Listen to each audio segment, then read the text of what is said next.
Hello, everybody. I'm here with Vishnu, and this is a new series I've started called Meet the Dojo. Really a selfish enterprise on my part where I'm trying to meet some of the people that I've only known in an online capacity. And I've known Vishnu online for years, but I haven't really gotten a sense of who he is. And so I wanted to take this opportunity to, just see what his life is like, and maybe other people would find it interesting too. Um, so, Vishnu, here we have a picture of your mother, and that might be a good, and you and your mother might be a good opportunity just to tell us a little bit about like where you're from and, yeah, your family a little bit. Yeah, so thanks Jesse for doing this. I'm from India, as my name suggests. I'm from the southern part of India. It's a beautiful little state called Kerala. Uh huh. It's a coastal state. So I was born in, I think you can call it a village, Uh huh. village slash small town. But then we moved to a big city in a neighboring state. And so that's where I studied until I was like 7 years old, 8 years old. And the picture that you see is was taken on a vacation trip back home. My dad's family lived in this beautiful place with backwaters, so that's what you see in the background. Nice. And what language did you grow up speaking? So my mother tongue is called Malayalam. Uh huh. Now Malayalam spells the same way both forwards and backwards. Okay. Um,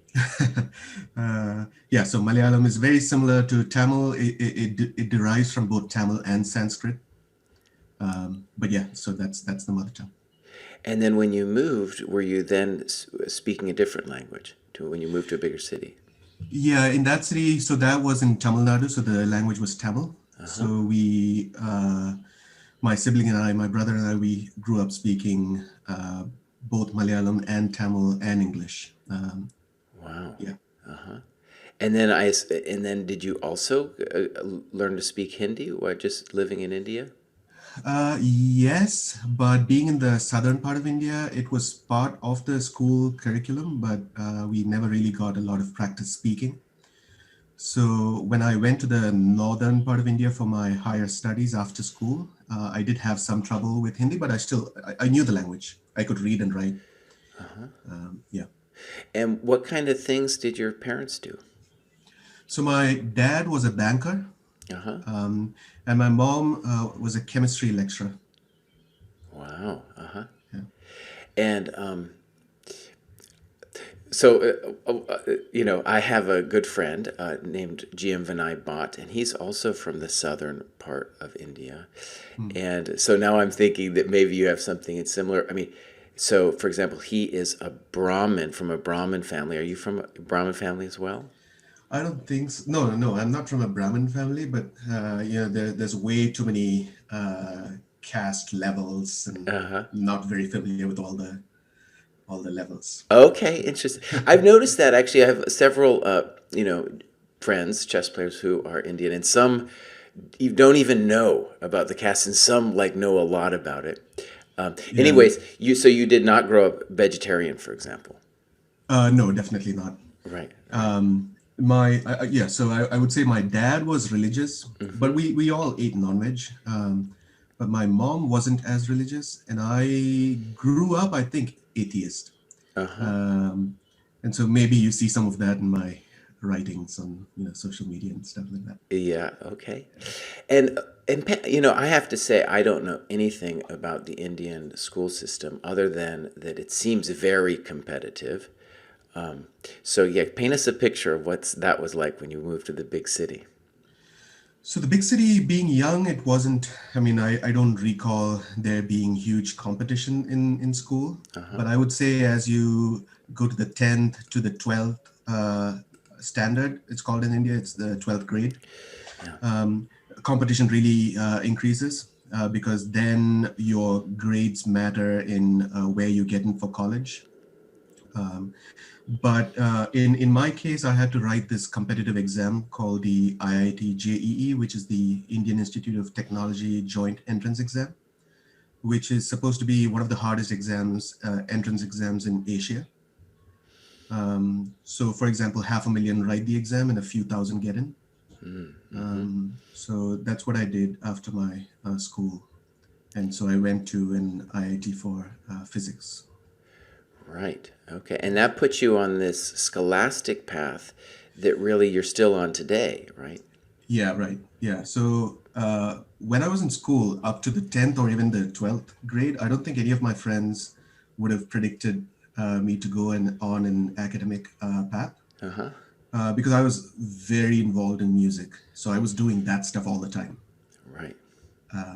Yeah, so I would train the school choir. I would take them out to competitions. I would accompany them on the piano, Uh-huh. won prizes for the school, that sort of thing is what I did. Cool. I'm just trying to, I'm going to pull up a picture here with you on the piano. And so I'm just imagining like an elite Indian educational institution, and they've got these kids who are very motivated, and you are doing music, and they are like, "What are you doing, man? I'm doing these hardcore academic things." Yeah. Yeah, so when I was in IIT, the first couple of years, again, I was still very much into music. Uh huh. I had a rock band. Uh I had huh. actually two rock bands, one within the college and one was a semi-professional band that Uh was huh. in Mumbai. Mumbai Right. is like a day by train. Right. So I even spent a couple of months when I was supposed to be in college, but I was in Mumbai practicing with my band and doing, gigs and competitions. That did affect my grades, but I'm glad I did it because that led to us doing a show back in our hometown, which was a Pink Floyd tribute concert that we did, Uh huh. and that's where I met my wife, Oh. Uh huh. who we hired to do backing vocals for my band. Oh, that's really cool. So yeah, Yeah, you won her through the band and the music. That's great. yeah. Okay, this just what does IAT stand for? It stands for the Indian Institute of Technology. Uh-huh. There are several institutes in India that go by the name of IIT, but they're distinguished by where they're located. Uh-huh. But they are all these, I mean, they're supposed to be the elite engineering institute in India. Right. Okay, so I'm imagining you did that, you finished that, and then at some point thereafter you then came to the United States with your wife. Yeah, that's right. So I finished my physics degree in 2009. I was 23. I got married at 23 because we had been doing this long distance thing for a while. Uh-huh. And I was coming to the US and we didn't want to do that anymore, the long distance thing. So we got married and we came here in 2009 for a PhD in psychology. Wow. Uh-huh. And what did she do when she came over? So she took a couple of years and did a couple of internships in, I think it was a biomedical engineering department at the same university. This was the Ohio State University. Oh, Ohio State. Uh-huh. Yeah. And then she got a master's there and she currently works as a patent engineer. Wow, very interesting, impressive. Um, and so you guys have been here for over 10 years. And actually, I'm just going to fast forward just to show a picture of your beautiful family here. Okay. Um, you, I, do you guys sometimes think of going back, or what is it like living here like that? So I've had a great time in the US. Mm-hmm. So both in terms of the grad school experience as well as my postdoctoral experience, they've been like top quality. I've learned a lot. And also I've had the opportunity to do other stuff. So for example, in grad school, I was taking piano lessons with some really top people. Mm-hmm. And I had the time to do that. So grad school in the US affords people, the time and flexibility to do that. So I've had a great time, and my wife too had a great time. And she too went to grad school, like I said, at Ohio State. But more recently, our kid is really close with her grandparents, Mm-hmm. and so she's been the one who's been pushing us to consider going back Uh-huh. to India, even though she was born and brought up here. Right. And so we are seriously considering going back, and we'll probably do that next year. Uh-huh. Okay. And I should say, even though I've known Vishnu mostly online, I live in Baltimore, and Vishnu lives not far away, somewhere in the outskirts of DC, right? Yeah, Rockwell, North Bethesda. Yeah. Okay. Yeah. Yeah. Amazing.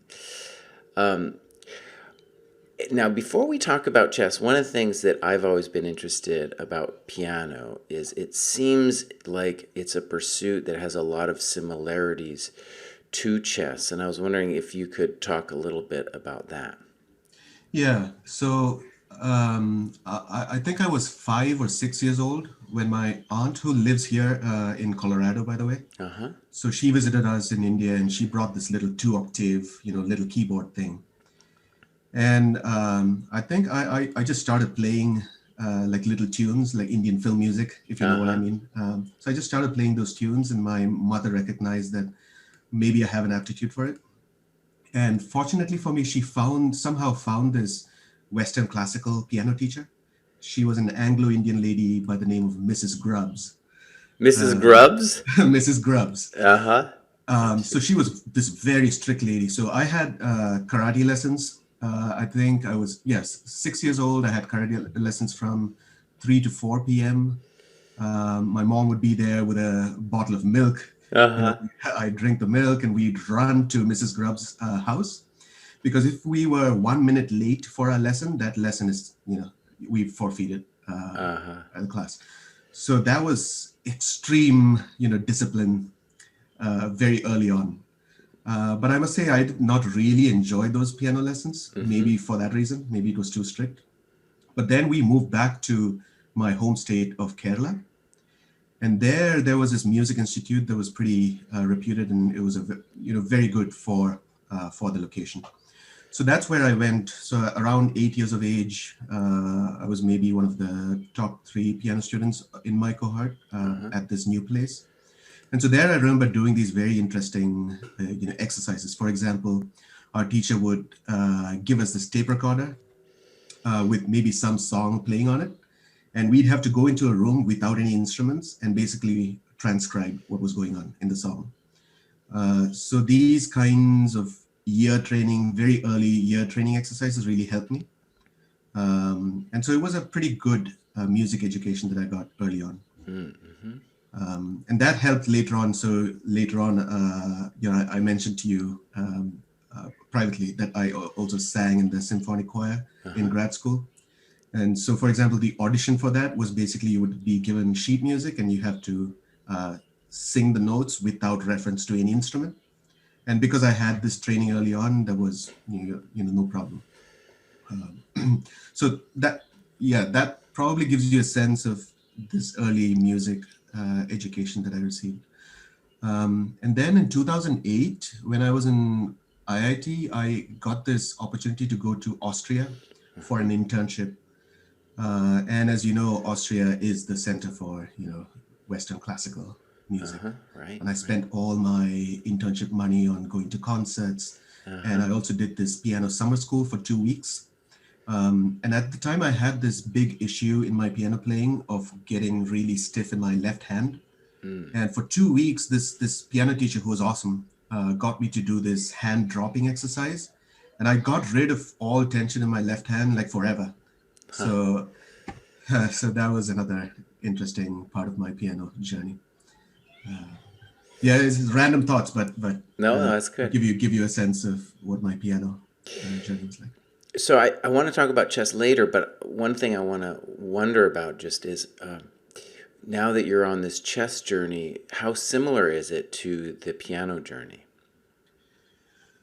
So this thing that I said about Vienna, Uh huh. that happened when I was I think I was 18, 19, or maybe even older than that. So I've had experiences as an adult, like making significant improvements Mm-hmm. uh, in something like piano, which involves fine motor skills even. So Right. some might think that they're all fixed, and once you go into adulthood, it's not that changeable. But in my experience, I've been able to overcome some serious challenges with the physical aspect of Mm. playing the piano. And so that makes me think that, improvement is possible in pretty much everything. Um, I so, guess what I meant, Vishnu, is it seems yeah. like, it's a particular kind of person who's drawn to work on something like piano. It's a very solitary activity, like chess Right. is, requires a Right. lot of work.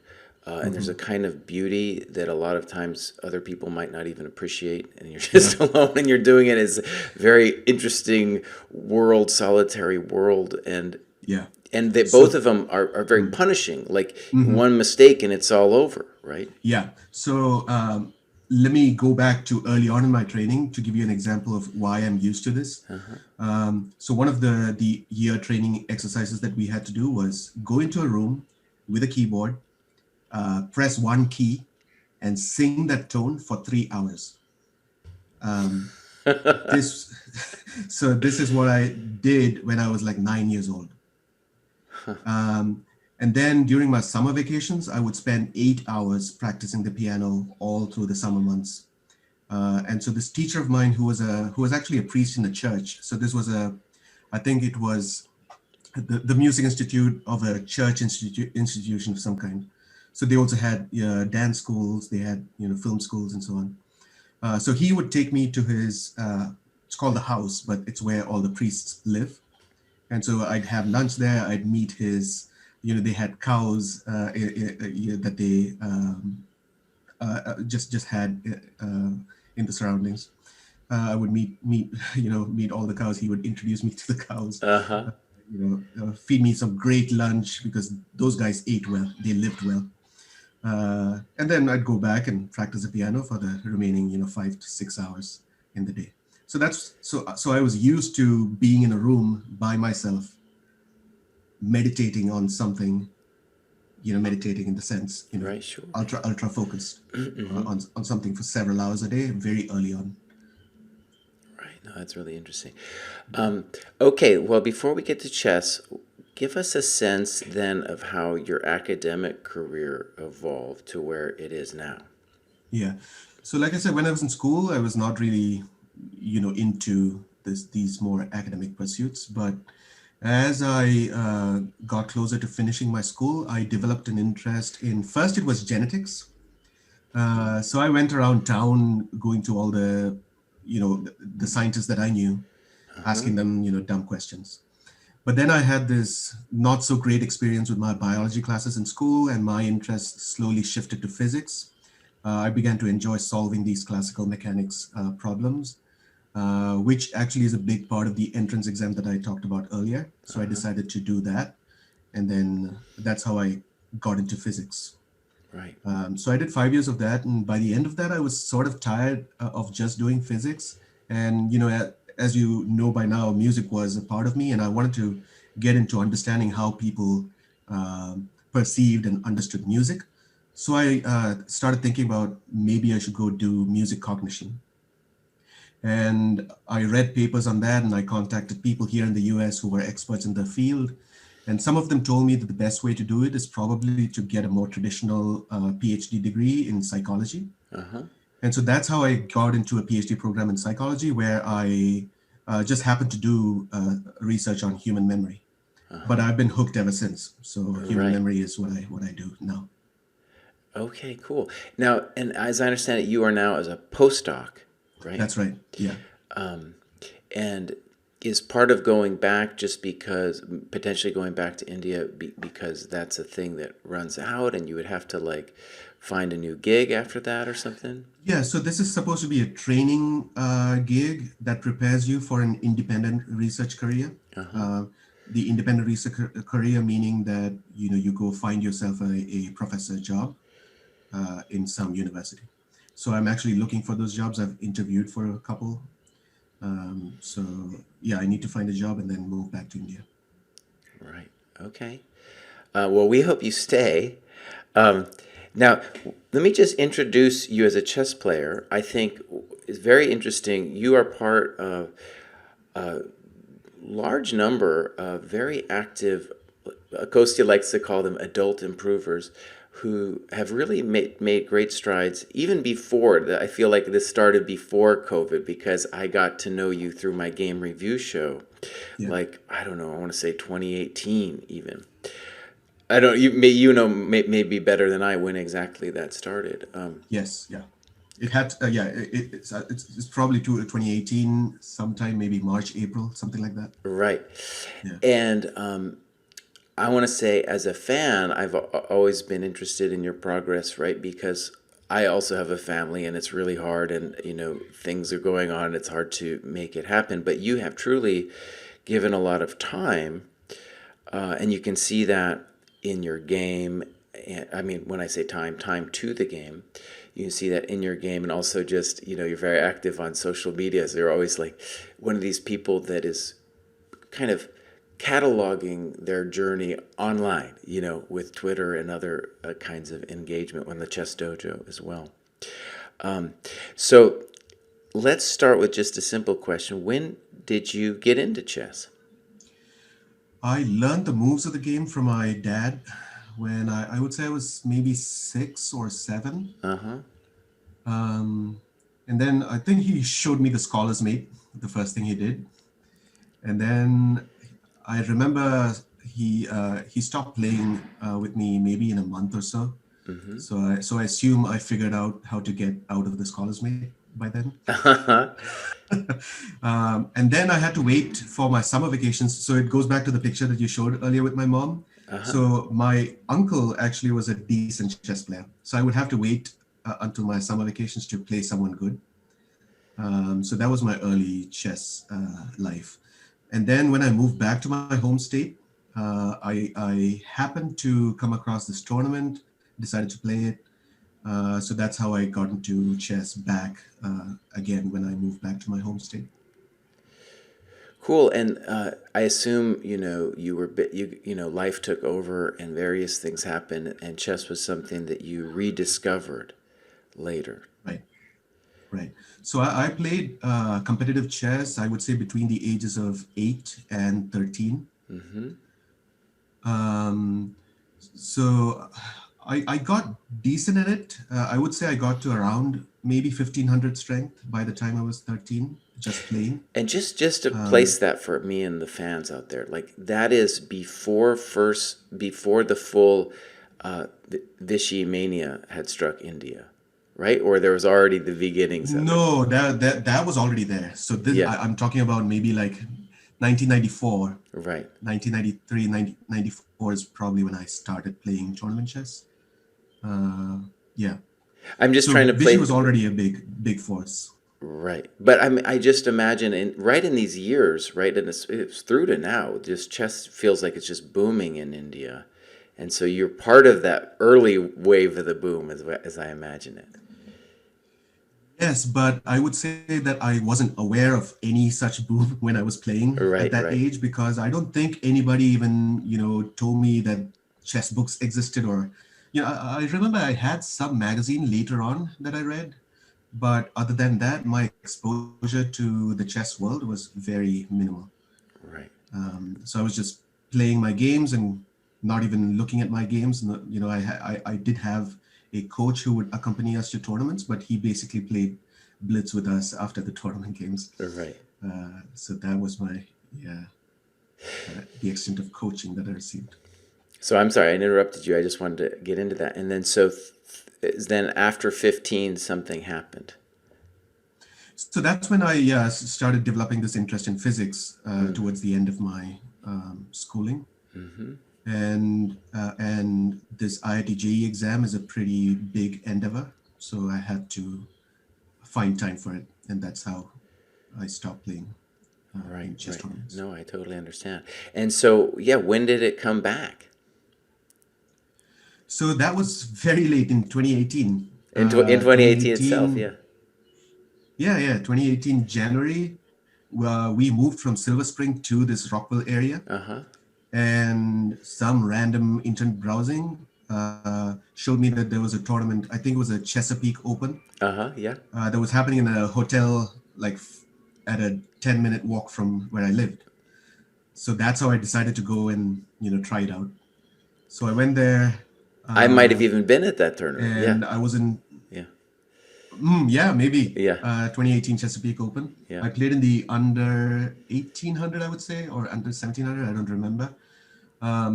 but I did fairly well. I got 4 out of 7. I won $100. Uh-huh. So I was pretty excited that I could still, play chess. Um, However, soon after that tournament, I played in this action tournament Uh-huh. where I got this real dose that people my age experience when they play chess these days, Right. of 8-year-olds just crushing you Yeah. out of the opening, playing the Sicilian. So they do this English attack, and Right. I was Right. getting mated almost every other game. So that's when I decided to start training, and that's how I found your show, for example, on Right. chess.com. Right. So basically, you when you came back to the game, you were around 16, 1700, right? Yeah, my first provisional rating was around 1700, but after it stabilized, it was around 1650. So yeah, I would say around 1600, 1650. Yeah. Right. And yeah, you've been really going for it. Yeah, it's amazing. 2018, it's not that long. And you've been going for it, and before this all COVID thing happened, I feel like you had reached around 1900. Is that right? So I got to 1950. Yeah. Uh-huh. Great, great, great. Yeah, 1950, and then I got into some huge time trouble issues affecting every game of mine, and I I struggled with remember, it. yeah. Yeah. Yeah, I went back down to 1860 something, and then regained all of it after I fixed it. It's still not completely fixed, but at least I can play games without flagging now. Right. Well, Yeah. give us a sense of what your ambitions are and what you'd like to do in chess. Uh, Yeah, I mean, it would have been nice for me to just attain 2000, just a nice round figure, Mm-hmm. USCF. So when I started what I told my best friend at the time was if I could take 4 years and get from 1600 to 2000, that would be a good result. Yeah. Because I had read about adult improvers online, Sure. and Right. people said if you work really hard, maybe 100 rating points a year is not too unreasonable. So which is why I had this goal of 2000 in 4 years. Right. And I think I got to 1900 in 2 years, which made me really optimistic. And then this time trouble thing hit, and I regained all of these points. And at that point, it was almost 3 years into my journey. Right. And then COVID hit, obviously. Right. And so that's where I'm at currently.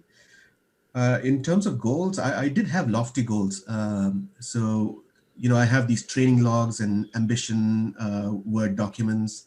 So I had a plan where, I'd go for FM in 2024. Right. But given all these family circumstances and the thing about needing to play a lot of tournaments where you're playing all these stronger players, Mm-hmm. to find the time and resources to do that is a big, big ask. So so right now the goal is just to take it one step at a time, 100 rating points at a time. Sure. Yeah. And the rating points are just an objective measure of just improving Right. skill in the Yeah. game. Yeah. Yeah. Okay. Well, I'm going to be following eagerly as a fan. I think in a lot of ways, guys like you are more interesting to me than the top GMs to follow as a fan because I feel like I identify more with your personal struggle because it's similar to mine. Um, let's end with So a. Go ahead. yeah, no, I mean this would be incomplete. The chess story would be incomplete Yep. without mentioning your chess.com show. Oh, okay. Thank you. Yeah. Because like I said, none of my coaches ever told me about game analysis, analyzing your own games. And that was a completely novel concept to me when I submitted my game to your show. Right. And also some of the comments that you sent me were really encouraging, which is what made me train hard, which is one of the factors that made me train hard, in addition to being, checkmated by these 8-year-olds. So Yeah. I want to thank you.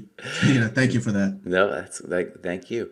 Now I'm going to end with an embarrassing question, and you can take this however you like. Okay. Tell us something about yourself that we wouldn't know. I wouldn't know just by asking you.